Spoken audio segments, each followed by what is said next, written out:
In 1912, China's last ruling emperor, Pu Yi, was removed from the dragon throne. Hopes were high among the people for a new government that would restore China to greatness and regain her prestige in the world. The next few decades brought about the transition of China from an empire to a republic. These were troubled times, considered by many historians to be the warlord years. There was much confusion and discontent. During these times, men and women of good conscience rose up out of their ordinary existences and became heroes. This is the story of one of China's greatest kung fu heroes. This is the story of Zhao Lung. Safu Village, Guangdong Province, China. One day, 9-year-old Zhao Lung was practicing kung fu under the care of his uncle Zhao Hung, when they noticed a group of men carrying banners marching north. Who are they, Uncle Hung? Kung Fu men, nephew. The righteous harmonious fists. They are trying to wake the sick man. Who is sick, Uncle? Zhao Lung enjoyed practicing kung fu with his younger brothers, Hoi, Hip, Tin, and Bu. Uncle Hung enjoyed teaching the brothers because they all loved to practice. He made them hold their stances for long periods and constantly admonished them. No stance, no ability. The practice was very intense. He noticed that Zhao Lung was always first to arrive for training, and the one that the brothers liked to challenge the most to test their skills. Zhao Lung was the oldest and a good example of dedication and focus. Uncle was very strict, but beamed with pride in the way that Zhao Lung performed. Lung learned Choi Ga Kung Fu from Master Choi Kao, who noticed his dedication. They all enjoyed lion dancing.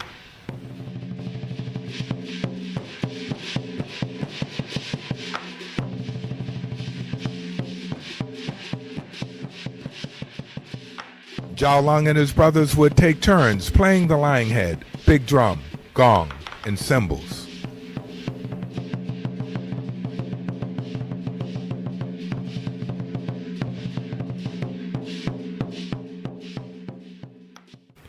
Zhao Lung became dissatisfied with his existence and lack of work in his hometown of Safu Village.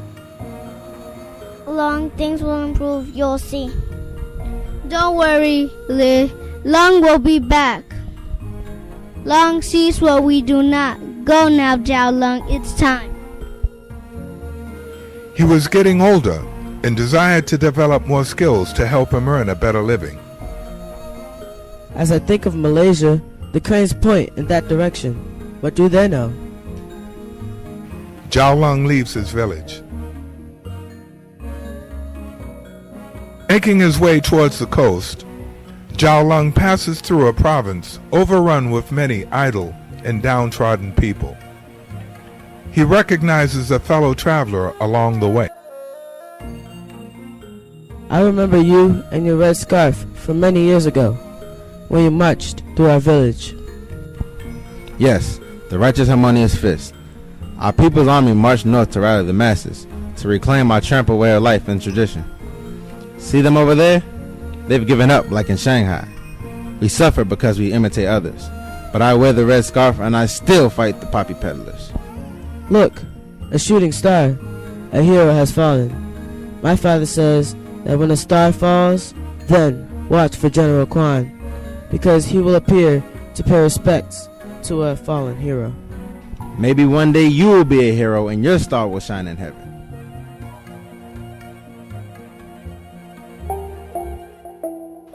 Zhao Lung arrives in Kuala Lumpur, Malaysia, seeking work.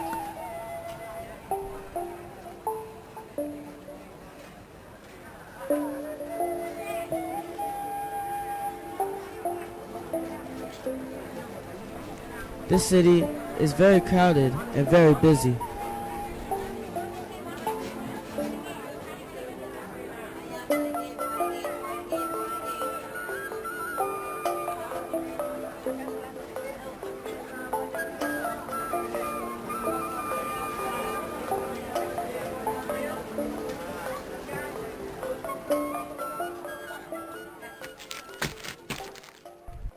No work here. Go back to China. There's always work at the mines. It's just up the street from here. Looking for work? Take my job. Hey, 1 rupee a day. You dig for silver, you dig for 10. You work hard for the bosses. You be in trouble, you understand? I'll do my best. Zhao Lung finds work as a laborer in the mines of Kuala Lumpur.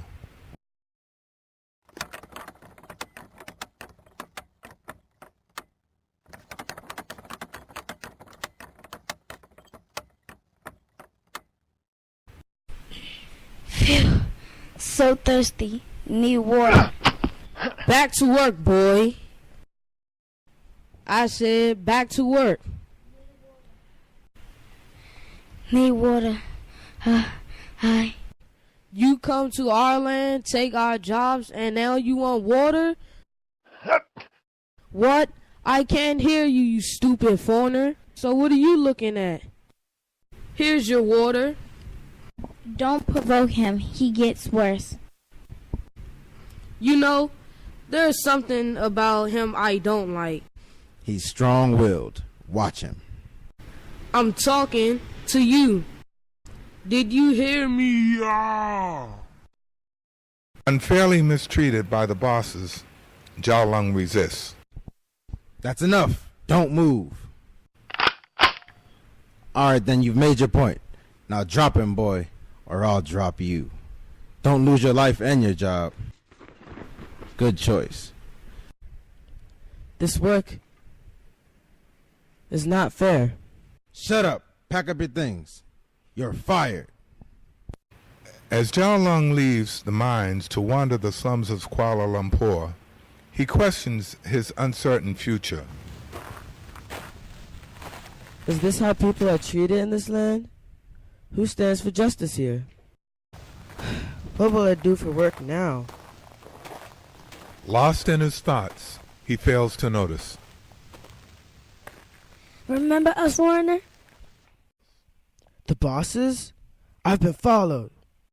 The bosses attack Zhao Lung. They did not know he was a kung fu expert, and to their surprise, he defeats them all.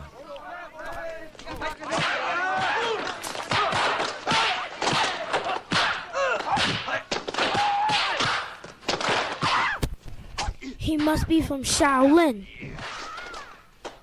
His life is now in greater danger. Tell boss to send more men.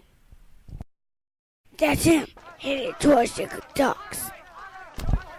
She is north through the forest. Gone. Well, we're ready for him if he shows his face here in Penang. Zhao Lung flees into the forest to escape the bosses. He is surrounded by the beauty of the Malaysian forest. Lung remembers hearing about a newly built Buddhist temple in Penang. Not having many options, he decides to go there to seek refuge. Zhao Hung, Choy Cow. I remember you to stay strong. Brothers Bu, Hip, Hoi, Teen. I will not perish. As he knelt to sip from a jungle pond, Lung felt the drops of water on his lips and watched them slip through his fingers. Like nearly all of his plans for a better life, he recalled the long, fateful path that took him so far from home. So close, and yet so far. He felt as if something had led him through all of his travels to this single moment of bitter struggle. From leaving his family in Safu village and leaving China itself his quest for work in Malaysia, to the sea of troubles that he found himself in, here in the forest of Penang. And then finally, he sees it, the temple. Zhao Lung arrives at Kaloksi Temple. He is greeted and given refuge by monk Shan Yi. Master, I'm surrounded by wickedness and hunted by human jackals. I'm tormented by my conscience. My ancestors will not recognize me. Your ancestors sent the twin messengers of hardship and sorrow to guide you here. Enter and take the first steps back to self. While here, clothe yourself in obedience and humility. The wicked will not follow this path. Zhao Lung is eager to help with the daily chores of the temple. He assists with the landscaping and helps to build additional dormitories for the monks. Zhao Lung questions Chan Yi about Buddhism and religion. Master, from where does Buddha get his religion? All religion stems from one and the same heart. The heart is a good guide. All religions. If you are able to know your own heart, then you will understand heart of religion. All of the world's religions stem from the heart. Zhao Lung finds comfort in the wisdom of his mentor, Chan Yi. Chan Yi escorts Zhao Lung through the temple grounds in an attempt to open his eyes. He teaches him about Kuan Yin, the goddess of mercy. They continue upward past the sacred turtle pond. Follow this path to enlightenment. The monks believe that it is an act of spiritual liberation to purchase a captive turtle and set it free in this pond. Beside the turtle pond is a huge boulder called the Rock of Amitabha Buddha. Writing on the boulder emphasizes the emptiness of worldly life.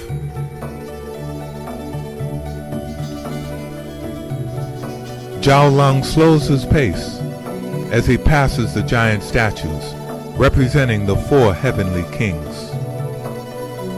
Master, all that I thought I knew has changed.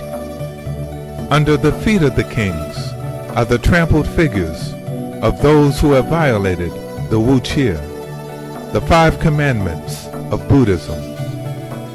Do not take life. Do not steal. Do not desire evil deeds. Do not indulge in excessive cravings. Do not drink alcohol. Zhao Lung stands peacefully in the temple. Master Yi's strict training and long lessons seem like preparation to overcome some great challenge that awaits me. This thought is always with me. Zhao Lung, Yes, Master. noble men of higher character like you are needed in the world outside the temple. No more confusion. Use your status as a kung fu hero Or doubt. to provide leadership and guidance. It is all very clear. Go now and fulfill your destiny.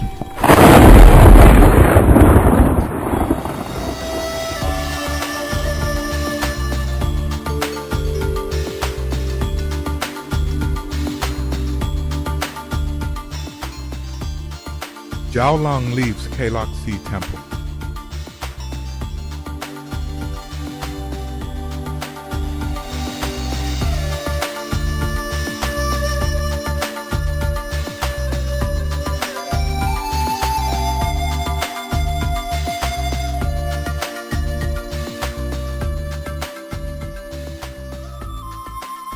Contemplating his return to China, Zhao Lung stops to rest in Kuala Lumpur.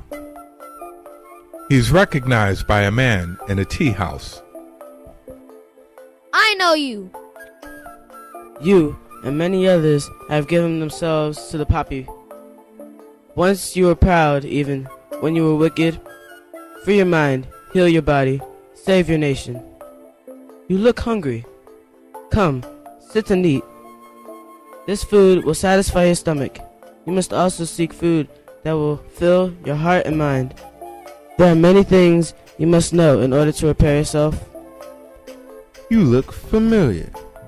Want work, boy? Him? He's a stranger, just passing through.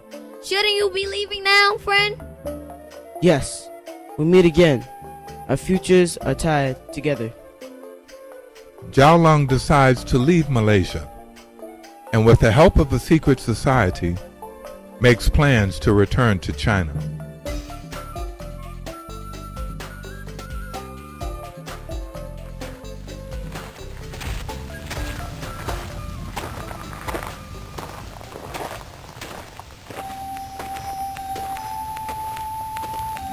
The neighborhood has changed, but not much.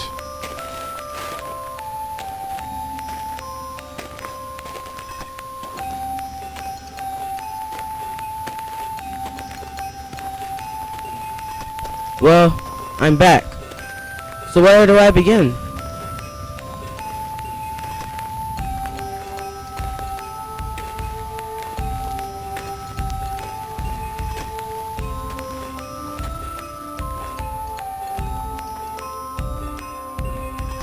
There's gonna be another tournament. Tournament? Where?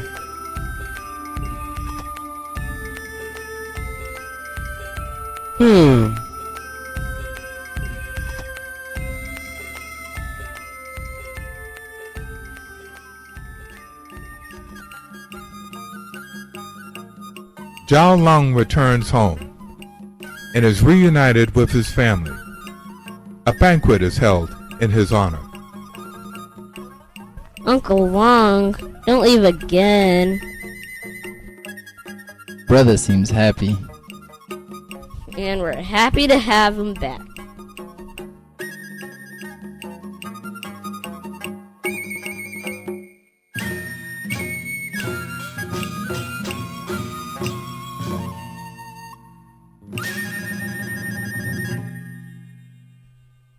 General Li Fuk Lam announces that he is organizing a tournament to determine who is the best fighter in the region.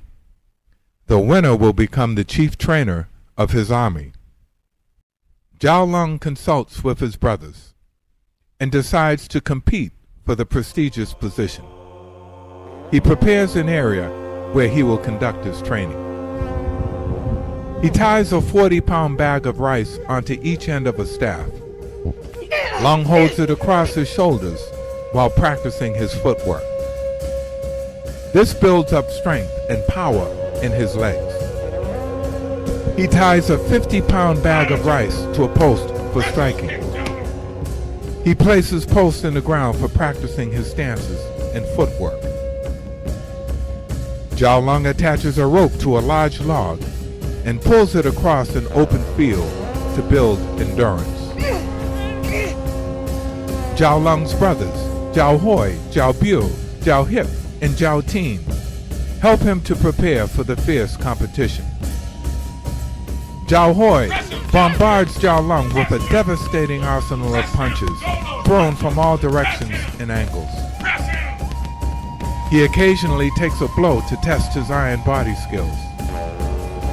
Lung parries with flowering blocks and bridge hand techniques. Zhao Tin attempts to grapple with his brother and throw him to the ground. Lung is too evasive to grab securely. Zhao Hip throws a variety of kicks at Zhao Lung. He must block, duck, evade, and spin out of the way. Zhao Biu attacks Lung with sweeps and leg takedowns. Lung hops and skips away, displaying his excellent tiger tail maneuver. He practices his forms repeatedly. improving his ability to respond quickly to different types of attacks and to change direction in the blink of an eye. His training brings his physical, mental, and spiritual abilities together. He gains the ability to know exactly how and when his opponent will attack. After the intense training, Jiao Lung prepares Ditta medicine in the manner that he was taught at Kailaksi Temple. He uses this medicine to heal and strengthen his body. Jiao Lung sits quietly in meditation, absorbed in the spirits of his parents, his uncle Jiao Hung, Master Choi Kao, who were his first teachers, and his spiritual mentor, Shan Yi of the Kailaksi Temple. He knows that to win, he must be surrounded by the love of his parents and brothers. His body must be cast in iron by the spirit of his uncle Jiao Hung. His attacks must be as swift as the arrows directed by the spirit of Master Choi Kao. He must be calm and relaxed by the spirit of Chan Yi in order to anticipate his opponent's techniques. Only the best fighters in southern China will be participating in this tournament. Whoever wins will have to face the very famous fighter who lives nearby. He has been training with as much passion and intensity as Jiao Lung. That fighter's name is Kun Kam Chi. He is also known as Magnificent Cam the Invincible. To be continued.